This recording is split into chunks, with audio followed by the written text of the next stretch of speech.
Wichita Liberty TV, featuring host Bob Weeks. Local politics without the spin. Interviews with nationally respected economists. Hear directly from Kansas conservatives about what matters to you. It's individual liberty, limited government, and free markets. Wichita Liberty TV. Welcome to Wichita Liberty TV. I'm Bob Weeks. And with me this week, my guest is United States Representative Mike Pompeo, Republican from Wichita. He represents the Kansas 4th District, which is Greater Wichita plus several counties, both to the east and west. So, Congressman Mike Pompeo, welcome to Wichita Liberty TV. Great to be back with you, Bob. Well, we can't ignore the election that's going to be happening next week, national and statewide. You're a candidate, of course, for re-election to your current position.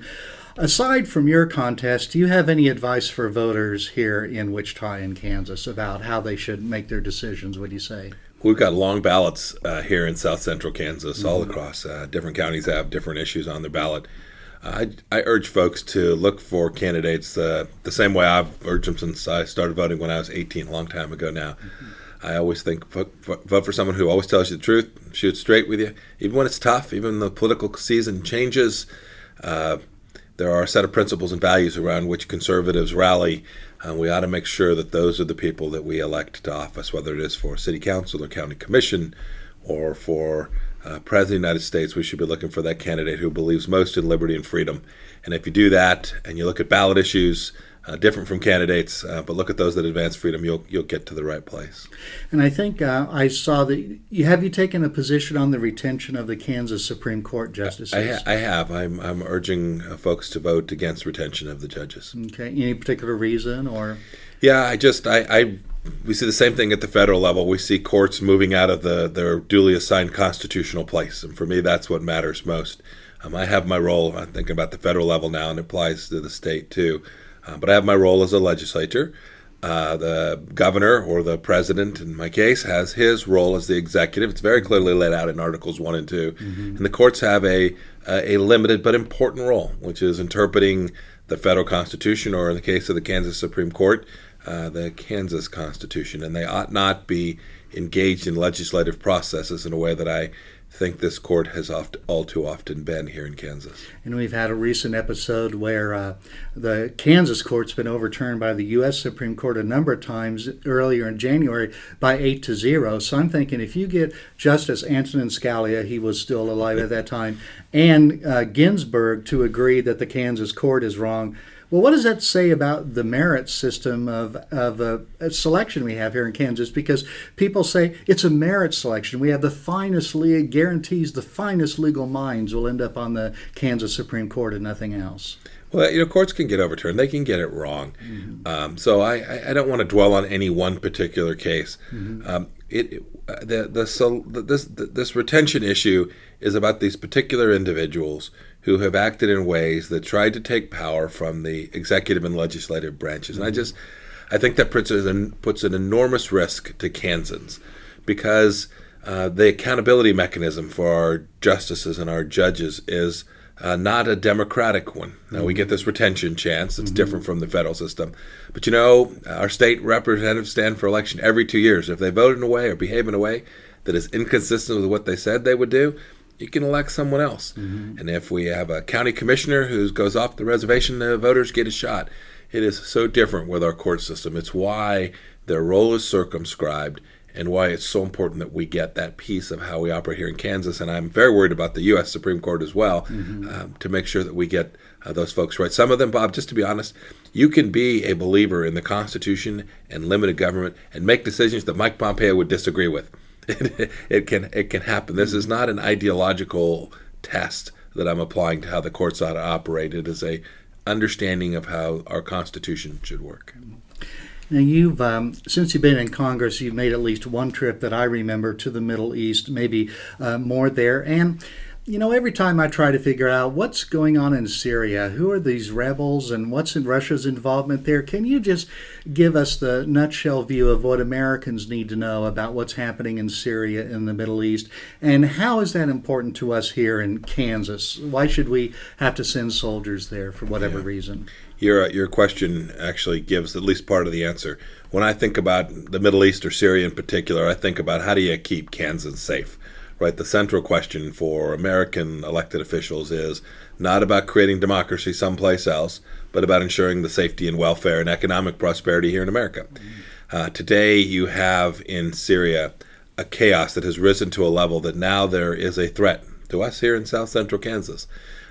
Radical Islamic terrorists are seeking to build a caliphate and extend that caliphate to the west, and you don't have to guess. That's what they say. They have lived up to their statements as well. That is, they've executed against their stated intentions.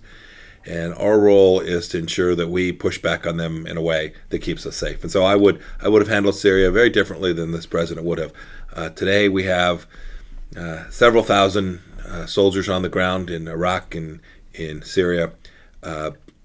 Maybe that's the right number, but had they been there 5 years ago, we would be in a very different place. The risk in Kansas would be much lower today. I don't think it takes 60 or 80,000 and big troops and taking terrain. That seems like the wrong approach to me in the Middle East. But what is absolutely certain is that we can't give these terrorists a playground from which to launch attacks into Europe and the West. I think it was about 3 years ago from now that President Obama said there's this bright red line in the sand or whatever. And I think that the president of Syria crossed that line, but the president didn't respond. Is that harmful to our reputation? Bob, you may remember I supported the president's red line and executing against that red line. There were those who thought took some criticism. I shouldn't have done that. But I think this has played out exactly the way that it plays out when America doesn't live up to its word. We can all have different ideas about philosophy, but one thing you can never do, you can't make an international commitment and not live up to it. The reputational harm that comes from that isn't just about Barack Obama being viewed as weak. It presents risk to you and me and to our families when bad actors around the world, and there are ample number of bad actors to go around, when bad actors around the world understand that a leader's not going to live up to his or her commitments, it is ollie oxen free. And that presents real security risks to America. And do you think it's possible to ever defeat ISIS decisively? Yeah. So we're going to defeat ISIS. We will retake Mosul within some number of weeks. But that's a very difficult battle, isn't it? It's a very difficult fight. There will be lots of life lost. I hope there are very, very few American lives lost. We've had at least one so far. But we will push ISIS out of Mosul largely. We will push them out of Raqqa shortly after that. When I say shortly, it could be 4 months or 6 months or a year. We'll push back on them and win that. But that is tip of the iceberg stuff. It's important, it is necessary, but is wholly insufficient to defeat the real threat. And the threat is this ideology that is being acted out and has the capacity to inflict harm. It's one thing for them to have a set of beliefs. It is a second thing for them to have the resources and the tools and the capacity to inflict harm in the United States. And that's going to be a long struggle. We'll have to be serious about it. It means tools for law enforcement and intelligence agencies abroad, as well as making sure that our local law enforcement folks have the understanding and the resources to do what they need to do to take down those plots when we can't keep it out of our country. It's going to be a big challenge. We need the right American mindset, and we need the American people to give our next president the capacity to do that. And I think one of the things the turmoil in the Middle East has caused is a wave of immigration, and I think you have some insight into that. When we come back from this commercial break, I'm going to ask you about the op-ed you wrote about Sweden and Norway and what you learned about how they're handling immigration. Yes, sir.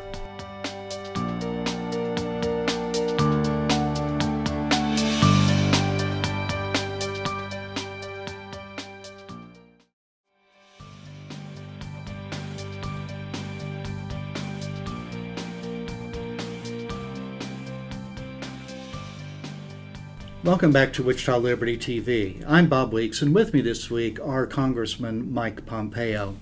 So all the turmoil in the Middle East, I think, is leading to a lot of emigration and immigration into other countries, if I have those words right. You got them right. And I think Europe feels it more than we do. We've seen the chaos in Germany and France.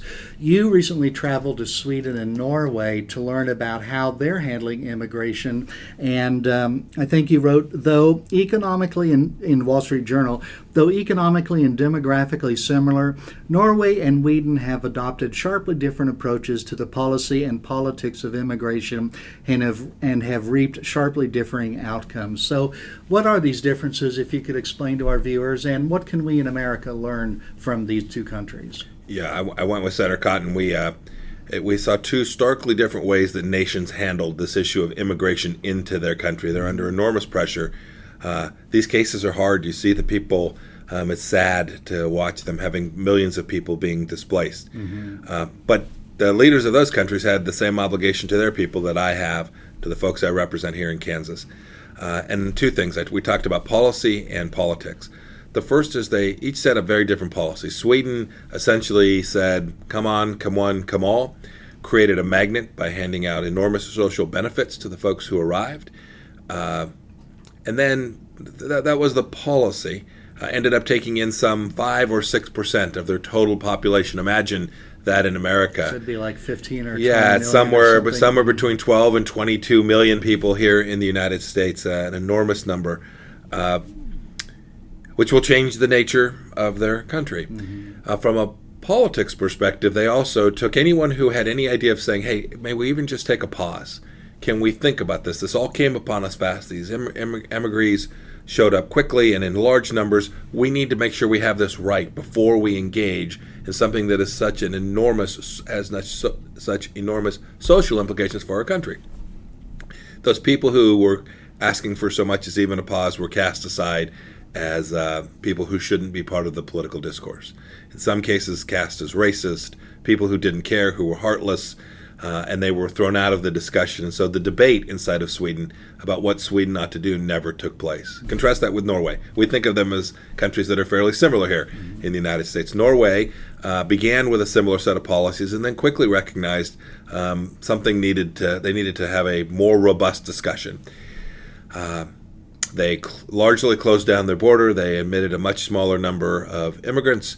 They treated them very kindly, but they did withdraw the large social welfare benefits that had been provided previously, so the magnet was taken away. That meant that folks that came there would have to work and make a living. And then second, from a political perspective, they invited everyone to the table. From the most restrictionist immigration discussions to those who wanted completely open borders, and they came to a policy that fit Norway and that Norwegians could accept. And so those two contrasting things what Senator Cotton and I wanted to write about. We think in America, as we have our debates, not only about refugees, but more broadly about immigration, we need to make sure every voice is heard. We'll come to a place where America finds the right spot in the immigration world. But if we cast aside those who are asking for securing borders and keeping Americans safe and vetting people properly and knowing who's coming in, if they are cast aside, not permitted to be part of the discussion, we will never settle this incredibly important national issue.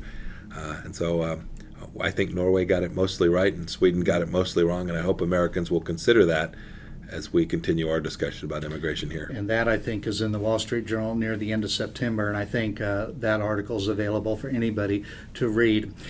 You know, to stay on foreign affairs for a moment, you and Senator Cotton again uncovered some unsettling things about the deal with Iran, about their nuclear future. What's been going on with that in the past year or so?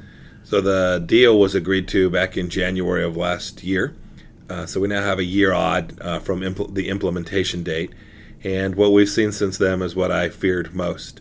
The nuclear piece of the deal is proceeding okay. We'll probably slow down Iran's capacity to get a nuclear weapon by a year or two, but we put them on a path to almost guarantee that they'll get one, and that's the downside of that. The rest may not be for 10 or... But it could be 8 or 10 or 12 years, depending on exactly how it all plays out. But worse than that is that Iran has used this as an excuse to continue to commit terror around the world, all the while our government has tried to encourage commerce into Iran. That is, we have tried to build up the Iranian economy so that they'll have the money and resources to expand their terror network. We gave them an infusion of cash. We gave them $150. We sent them $1.7 billion in cash and pallets. We paid ransom in exchange for 4 hostages. We now have more American hostages that have been taken since that time. These policies have shown that Iran is not going to be a partner with the West. They remain an outlaw regime committing terror around the world. And we see it. We talked about Mosul a few minutes ago. We have Shia militias backed by Iran who are part of the fight to retake Mosul so that Iran can continue to expand its power in Baghdad and Iraq. Just this week, we have a new president in Lebanon. His name is Michel Aoun, who signed a deal with Hezbollah back in, I think, 2006. The Iranian influence sphere is expanding, and America's capacity to shape outcomes in the Middle East that are favorable to those of us who live here in the United States is greatly reduced as a result of this deal between the president and the Ayatollah. And it seems to me that the country that's in most peril from Iran and other bad actors in the Middle East must be Israel, I think, Sure, just because certainly. of their location, but also their politics, and there's religion, culture, And the nature of the everything's country. wrapped up in there. So it seems that the president and some others have been kind of soft on supporting Iran lately. Oh, you mean on supporting Israel? Israel, Yes, that's on right. supporting I'm Israel. sorry. Yes, I think that's very true. America has had a long-standing policy of supporting Israel under Democrat presidents, Republican presidents, and this president has taken an approach that is much at odds with America's historic support of Israel. And I regret that. I regret that certainly for the Israelis, but I regret it for America as well. They have been a beacon of democracy in a place with very little of that. Mm-hmm. And so whether it's the president's policies in Syria that have now the Iranians and the Russians to largely take hold of Damascus, or the president's policies with respect to the Palestinians, where he seems on the brink of announcing that the Palestinians could have their state without negotiating fairly with Israel.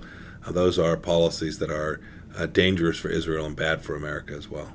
And we've also seen Russia and China take some actions that might be described as kind of belligerent in some way. But another country I really worry about is North Korea. It seems that they're advancing their nuclear capabilities, both in the bombs and the delivery mechanisms, too. You know, it's interesting you ask about North Korea after a discussion with Iran.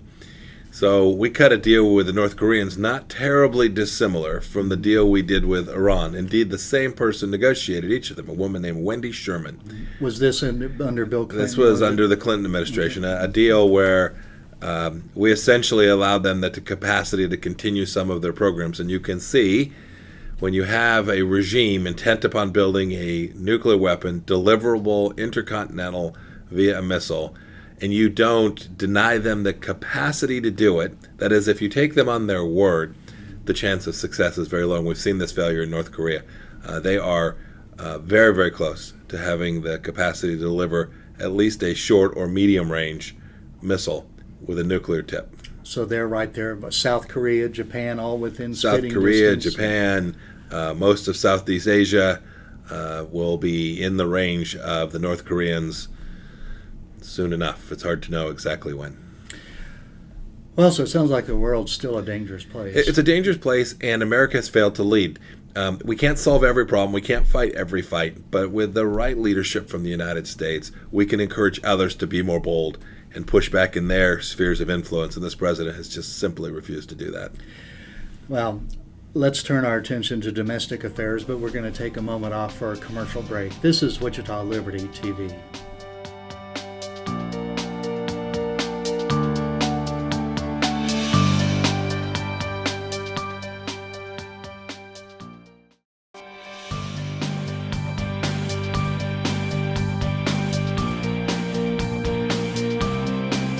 Welcome back to Wichita Liberty TV. I'm Bob Weeks, and with me this week, United States Congressman Mike Pompeo of Wichita.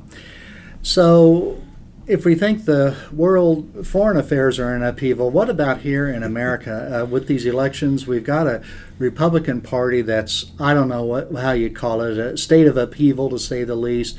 We know that the Democratic Party, their election was really rigged against Bernie Sanders, I think.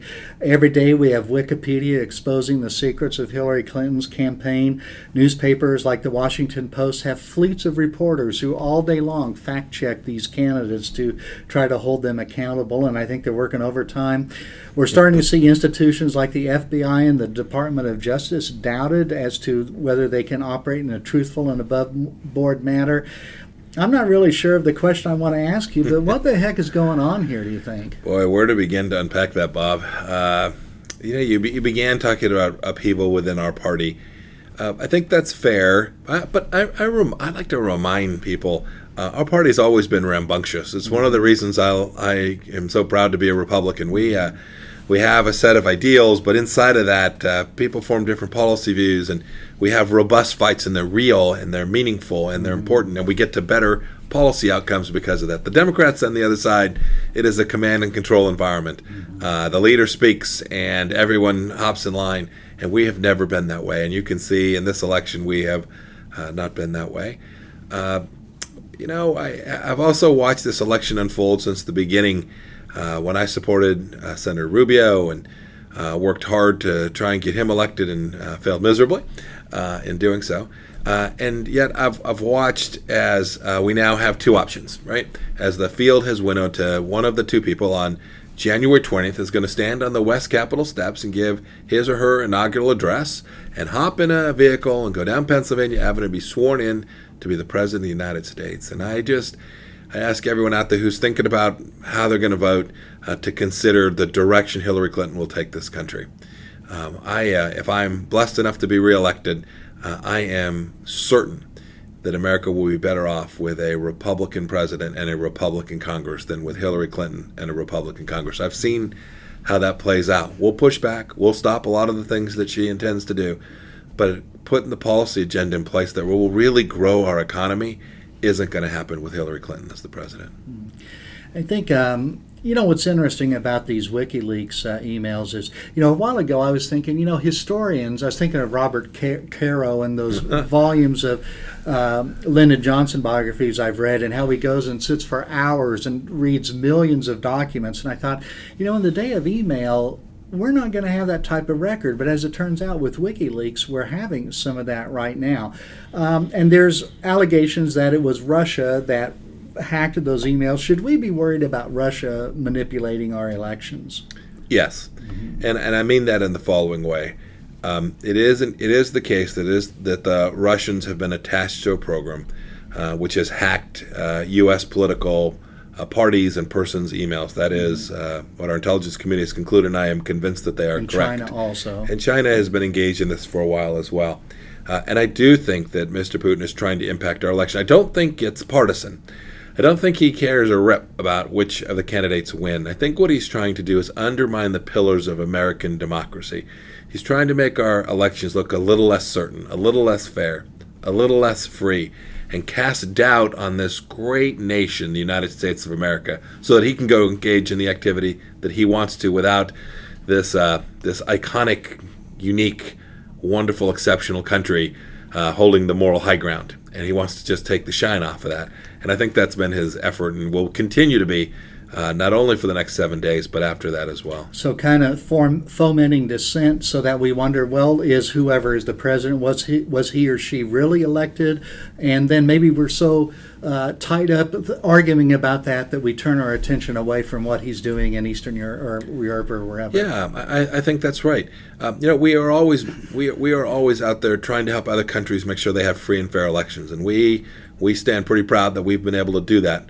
Very, very successful for an awfully long time. And he'd like us to, when we come to tell him how to help and run his show, say, you all didn't do it either, and cast doubt on that. And that is a real risk to the Republic. When we don't have confidence in our core institutions, you identified the FBI and the Justice Department, but whether that's Congress or the executive branch or our court systems, when Americans lose confidence in those, it is difficult to continue to run the Republic in the way that our founders originally intended. I was listening to Grover Norquist on his podcast the other day, and I can't remember the reasons why he said that, but he really made a persuasive case that Congress should reassert its power and dominance over the president, no matter who the president is. Yeah, I agree with that. I've been doing this 6 years now. Congress has allowed the president to usurp its power, not for just 6 years, but for an awfully long time. And I'll go back and read Article 1, and here are the things we're supposed to do. I think it's gotten harder to do. I think the structural barriers for Congress to do that have risen as a result of the way the media operates today. I think it makes it harder. The growth of the administrative state also makes that more difficult. The president now has tens of thousands of people that work for him and execute those policies. But at the end of the day, responsibility for not taking the power that we are entitled to and that voters are demanding of us falls on us. And I hope that no matter who the next president is, that both the House and the Senate are able to do that. Once in a while I get someone will ask me, let's take about Obamacare, for example. Well, how can they do this? And I look at the bill, and even though the bill was 2,000 or so pages long, the phrase, and the secretary shall promulgate regulations to make this work or something. How many times is that in bills that Congress produces? Thousands, Bob, thousands. It's everywhere. So it's everywhere, where we devolve power to the executive branch by giving them great discretion. Mm-hmm. We should do better than that. It's not the case that we can write the forms and tell them how to put the website up. We shouldn't be in that much detail, but we should give much greater guidance and greater boundaries to the executive branch before we pass a piece of legislation. And, the regulatory state, of course, has grown a lot under President Obama. It grew under President Bush as well. And so some people are saying, let's get rid of regulations, but we don't really want to do that. I mean, we just want to have some simple regulations that, protect people's rights and liberties and not micromanage everything so much. Yeah, that's right. This is not about anarchy. We want to have rules that set property rights. We want to have rules that create boundaries. And then we want to let chaos ensue. The freedom that the free enterprise system creates enormous wealth. That's important. We don't need tens and tens of thousands of additional regulations beyond the hundreds of thousands that we have today. Well, so many people tell me that, the economy is so complex today, we have to have government guiding it. But I just refer them to Richard Epstein's book, The Simple Rules for a Complex Society, I think, which is a very good book. Well, Congressman Pompeo, we're out of time for today, so thanks for appearing on Wichita Liberty TV. I'm Bob Weeks. We'll see you next week.